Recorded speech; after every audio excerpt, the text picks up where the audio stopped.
Бұл қалың қазақтың қара шаңырағы, қазақ хандығының туы тігілген, дін исламның дәні егілген жер. Тарихы тағылыммен өрілген Жамбыл облысы. Армысыздар ардақтағы ағайын. Эфирде Әулие ата әлеуеті бағдарламасы. Сіздермен бірге Думан Мұхаммедқали. Жамбыл облысы Қазақстан Республикасының оңтүстігінде орналасқан. Алматы, Түркістан, Қарағанды облыстарымен және Қырғызстанның Талас пен Шу облыстарымен көршілес жатыр. Облыс орталығы әрі ең үлкен қаласы Тараз. Облыста барлығы 10 аудан, 4 қала, 153 кенттік және ауылдық округтерге бөлінген 379 ауыл бар. Тараздықтарға сый ретінде қала күні жаңа 20 нысан ашылды. Тараз келбеті қала сәулетіне сай заманауи үлгіде көркеюде. Бұл күн Жамбыл Жабаевтың ескерткішінің ашылуынан басталды. Жыр алыбының мүсіні қаланың дәл ортасындағы облыс әкімдігінің алдында орнатылды. Теміржол аумағында жаңа демалыс орнының лентасы қиылды. Қайрат Рысқұлбековтың ескерткіші жаңартылып, халыққа тарту етілді. 21-де жасым бар, қасқалдақтай қаным бар, бозторғайдай жаным бар, алам десең алыңдар, қайрат деген атым бар, қазақ деген затым бар, еркек тоқты құрбандық, атам десең атыңдар, мен едермін, мен келмеске кетермін, қоршаған бол артымда, ағайын туыс азамат, артымда қалған атанам, ел жұртым саған, аманат.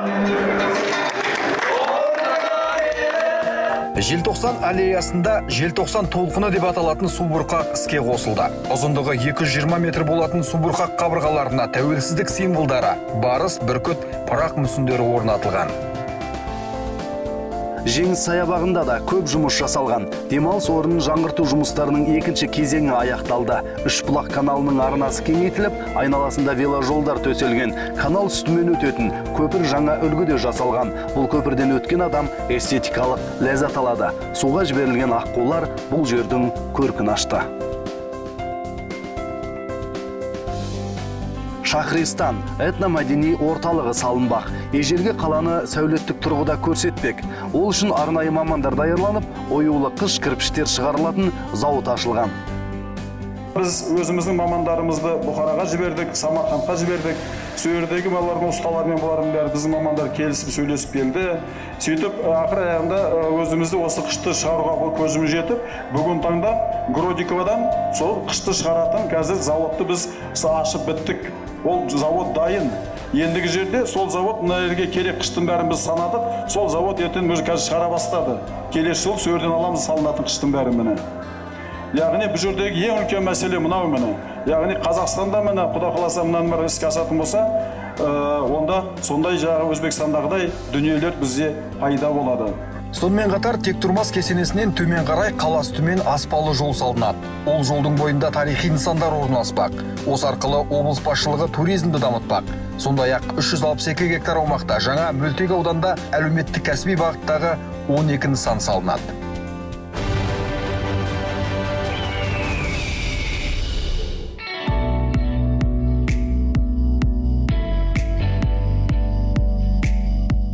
Амангелді мұнай өңдеу зауыты Жамбыл ауданында орналасқан. Зауыттың қуаттылығы жылына 100 мың тонна мұнай өңдей алады. Зауытта 425 адам жұмыс жасайды. Зауыт өнім түрлерін көбейту мақсатында жылына 40 мың тонна жоғары октандық бензин шығаратын тұрақтандыру блогы және сыйымдылығы 4160 тонналық сұйытылған газ сақтау қоймасын салу жобаларын іске асыруда. Жоба құрылысының 60% аяқталған. Завод 18 өнім шығарады, соның ішінде бензин, 92-ші бензин, АИ-80, содан кейін авиациялық керосин, ТС1, легкий дизель деп айтады бізде, жаздық және қыстық дизель маркілер отын жанармайларын шығарамыз, содан кейін мазут марка 100, М100 маркалы мазут шығарамыз. Қазіргі таңда зауыт тарапынан Құмкөл және Шалқар кен орындарынан мұнай шикізатын алуға келісім шартқа тұрған. Алайда шикізат алуға ұзақ мерзімді емес. Қазіргі таңда мұнай өнімдерінің құбылмалы бағасына сәйкес қысқа мерзімді келісім шарттар жасалынған. Зауыттың қазіргі уақыттағы шикізат қоры 1650 тоннаны құрайды. Зауыт келешекте жобаны іске асырған соң блок өнімінен пропан және бутан газдарын өндіруді көздейді.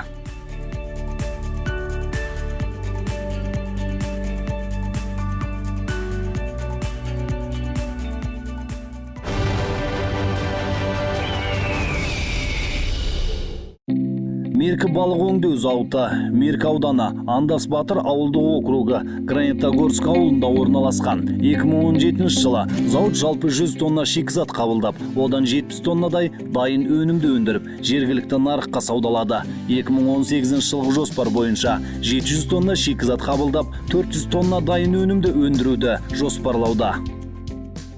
Зауыттың қуаттылығы күндігіне 5 тонна 8 тоннаға дейін шикізат қабылдап, 3 тонна 5 тоннаға дейін дайын өнім шығарады. Зауыт толық іске қосылғанда күндігіне 15-20 тоннаға дейін балық шикізат қабылдау жоспарда бар. Тапсырысқа байланысты өнімді қазіргі таңда сазан, көксерке, жыланбас өнімдерін қабылдап жатыр. Көксеркенің және табанның жон еті, балықтың ұртымен тартылған етін шығаруда. Болашақта кәсіпорын балық шаруашылығын дамытуды да көздейді. Цех жұмысын қолға алудағы мақсат балық өнімдерін терең өңдеуді жүзеге асыру болып отыр. Қазіргі таңда еліміздегі іргелі балық зауыттарынан мамандар тартылып, жергілікті азаматтарды оқыту үстінде. Бүгінде цехта 48 адам жұмыс істесе, болашақта барлығы 70-80 адам жұмыспен қамтылатын болады. Балық өңдеудегі бірінші кезең балықтың сыртаршылады және жуылады. Одан кейінгі тазалау залына өтеді. Бұл жерде өнімнің салмағы өлшеніп, балықтың сүйектері толықтай алынып тасталынады. Яғни балықтың таза еті ғана алынады да мынандай сөрелерге әкеліп қойылады. Burada ешқандай сүйек жоқ балықтардың. Біреуі мынау сазан балығы, мынау көксерке балығы. Келесі кезең бұл балықтар минус 35 градус суықтықта қатырылады. Мынандай мұздатқыштарда өнім қатырылғаннан кейін ұзақ жолдарға жөнелтілу үшін, шетелдерге жөнелтілу үшін балықтың сыртына мұз қатырылады. Олар міне мынандай көргендеріңіздей, мынау және көксерке балығы. Осыдан кейін қораптарға салынып, шетелдерге жөнелтіле береді. Нұрлы сулар орталық Азиядағы ең үлкен күн электр станциясы. Бұл Жуалы ауданында орналасқан облыстың тіпті республиканың мақтанышы. Бұл станцияның осы аймақта Жуалы ауданында салынуының өзіндік себебі бар. Біріншіден Қаратау тауының жанында, яғни жоғары нүктеде орналасқан. Екіншіден аудандағы ауа райының қолайлығы. Егер күн күрт ысып кететін болса, мына панельдердің беті қызып, тиісті мөлшерде электр энергиясын өндіре алмайды. Керісінше аздап соғып тұрған жел күн электр станциясы үшін аса тиімді. Мұндай нысанның салынуы энергетика ресурстары балансының 70% әлі көмір болып отырған елдегі жаңартылған энергетиканы дамытудың қарқын алып келе жатқанының айқын куәсі.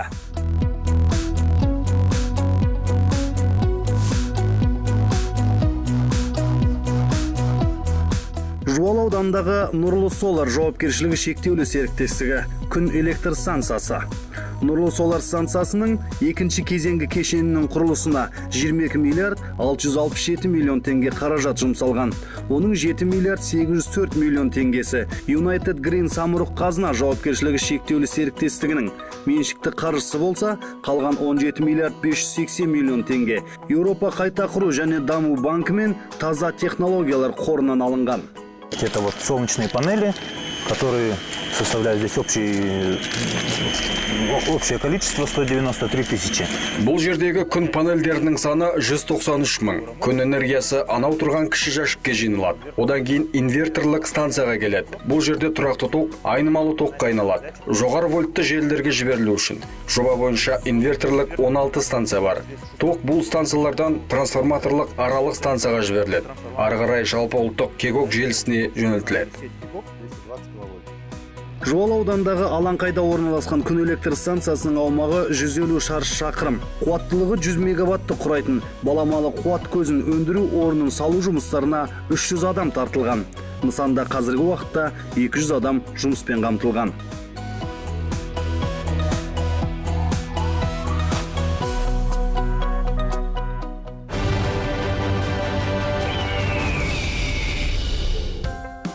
Қордай ауданында орналасқан Гринвилл жылыжайы көлемі жағынан республикадағы ең үлкен кешендердің бірі.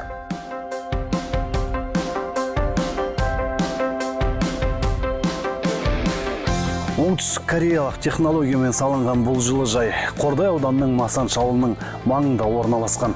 2017 жылдың қазан айында іске қосылған. Өсімдіктер өлкесінің басым бөлігін қызанақ құрайды. Нәрлендіру үшін көкөністерге тамшылатып суару әдісі қолданылады. Көптеген радиаторлар және желдеткіштер жылыжайдың ауасын реттейді. Сондай-ақ тиісті уақытта басқару пульт арқылы көшеттер арнайы дәрумендері бар сумен суғарылады. Жоғарыдан бүркілетін су ауаны тазартып, қызанақтарға оңтайлы жағдай жасайды. Это 4 блока по 1 гектару и плюс рассадное отделение. Біздің жылыжай 4 блоктан тұрады. Әр блок 1 гектардан. Қосымша екпе көшет бөлігі бар. Көшетті біз өзіміз өсіреміз. Одан кейін науға отырғызамыз. Сондай-ақ біз қыстық қызанақ түрін өсіреміз. Шамамен 10 күн 2 аптадан кейін қызара бастайды. Өздеріңіз көріп тұрғандай дәнектері үлкен. Нысан аумағы жағынан республикадағы ең үлкен кешендердің бірі болып саналады. Жер көлемі 11 гектар. 100 адам жұмыла қызмет атқаратын жылыжайдағы орташа жалақы 80 мың теңге. Бұл жерде технолог қана Украинадан келген екен. Қалған ағайын жергілікті жұрт.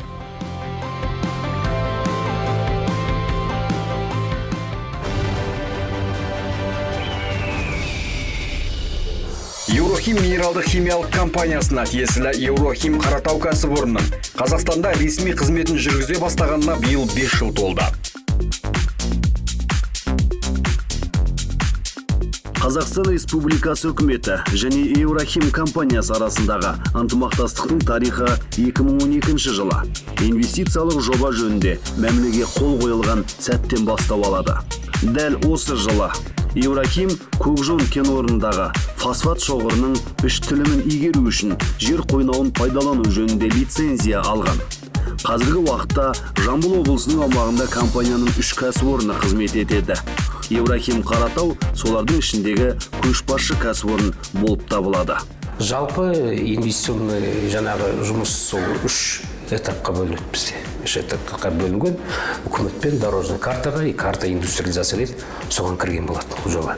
Бірінші этапында құрылыс жұмыстар жүргізіп, бұл жерде кен орны Аралтөбе деген соны қосып, оған ұнтататын участогын жіберу керек, содан кейін оны артатын темір жол салыну керек болды. Сол этапы 2015 жылы іске қосылды.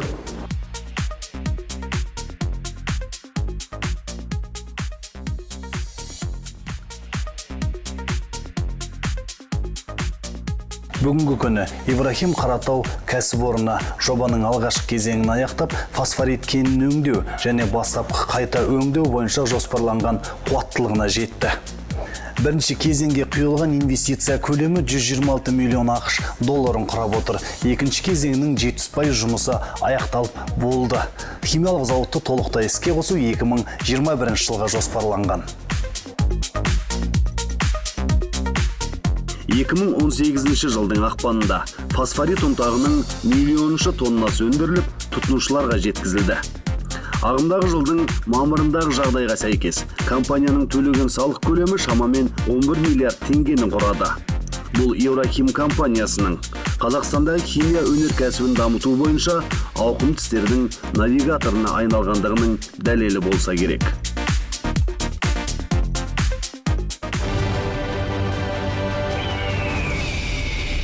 Жас өрені дарынды, таланттылары арынды, саңылақтары жалынды. Көк шалғынына шейін тарих сөйлеген жұмбақ мекен Жамбыл жері. Тарихы тереңгенген келешегі кемелденген облыс жайлы хабарымыз мәресе келіп жетті. Жақсы күнде жүздескенше аман сау болыңыз, қырағы көзді көрермен.